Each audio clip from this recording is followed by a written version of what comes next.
guys. Okay, so I've only had this guy for a week, and his enclosure came pretty much just with the water bowl and the high cave. I've just now added all this other stuff in to give him another hide under there. Of course, he's only just coming out of his cave.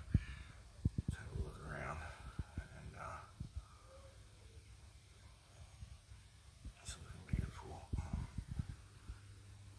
Just a little bit worried that that might be a little close to the light. I've only got the one basking light in there at the moment because I've checked the temperature, it is perfect.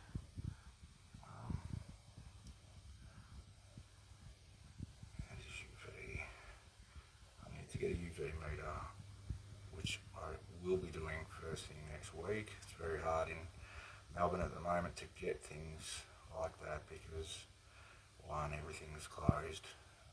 Online shopping is difficult to say the least for things like that, and not only that, we have this wharf issue going on, which is also making a lot of places run dry of certain stock.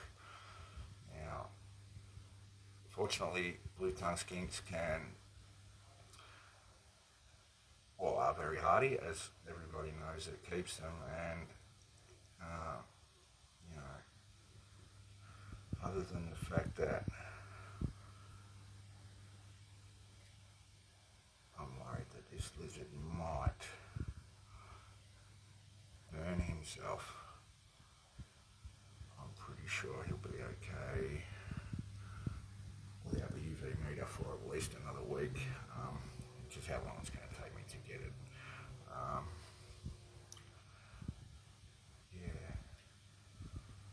Now this enclosure is, of course, 3 by 2 by 2. In my opinion, it's probably too small for this guy. I have my big 2 by 1 by 46 centimetre outdoor raised garden bed enclosure that I bought from Bunnings, which I am converting now as Melbourne spring starts to warm up. I only have a little place, so I can only keep really maybe 3 to 4 Blueys tops. I'm going to start out with these two, and the juvenile Eastern was the first. And of course, then if I manage to be a successful keeper and these guys thrive and not just survive, which I don't want. Well, of course I want them to survive, but I want them to thrive more. Sorry, that sounded really bad. Of course I want my Blueys to survive. And all Blueys deserve to survive because they're just wonderful creatures. And yeah, I've wanted to keep them my whole life. I actually grew up further down south in Victoria, and we had them in our farms, in our yards. Mostly Easterns, but every now and then we'd get Blotchies. But yeah, I never collected them or kept them. Played with them a few times in the wild and things like that. Saved a couple here and there from road deaths, and found a few pretending to be dead lying on their backs covered in bull ants and things like that. Lapping up the free ants. Yeah, they're pretty cool creatures in the wild as well as in captivity. And yeah, so I will be moving this guy outdoors into the large garden bed enclosure as soon as it's finished. I'm having problems getting play sand, so because it's really the only thing I can use as substrate. Oh, there he goes, opening up his mouth.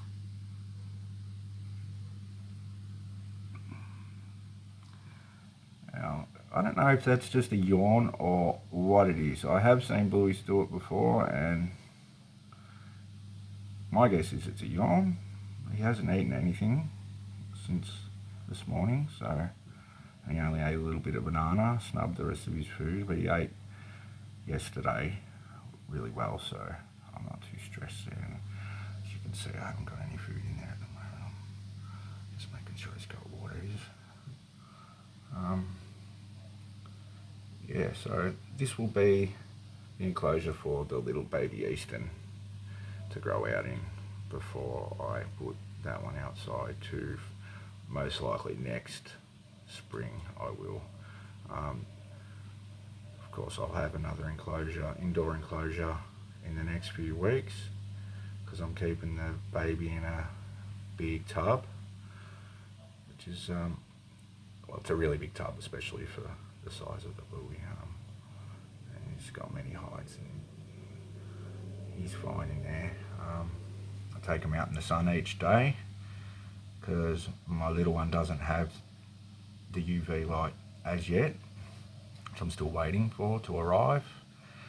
And this is the thing, all these deliveries were all everything I ordered before I got my Blueys, and yeah, it's not good. It's not good at all. I should have foreseen that and waited a bit longer, but it's okay.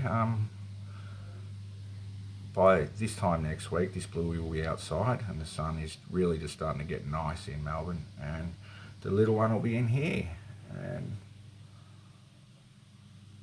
I can't wait. So yeah guys, that's all. I just wanted to say also that all you YouTubers, blue tongue skink YouTubers in particular, have really helped me.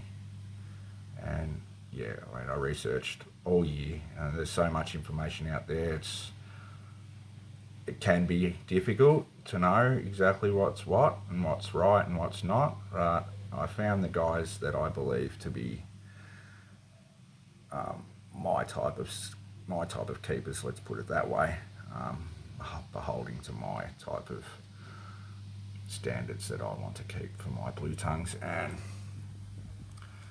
yeah, guys like TC Houston and Coops Reptiles and Joe Ball and all them guys, Peter Birch,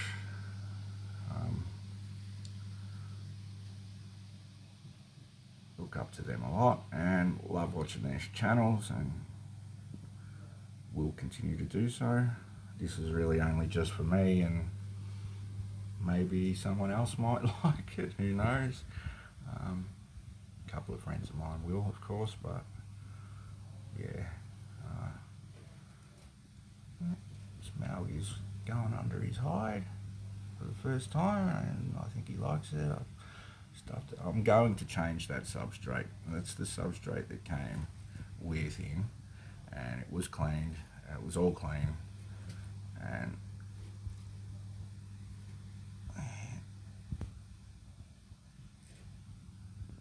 yeah, you can see the snail.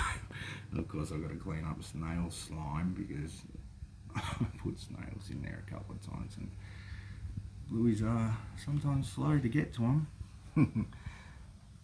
Anyway guys, yeah, new to all this YouTube stuff too, so try to be a little bit nicer to me, or just don't comment at all. And thanks a lot for watching. If you do like it, put a thumbs up of course, and subscribe and all that good stuff. And I'll see you on the next one.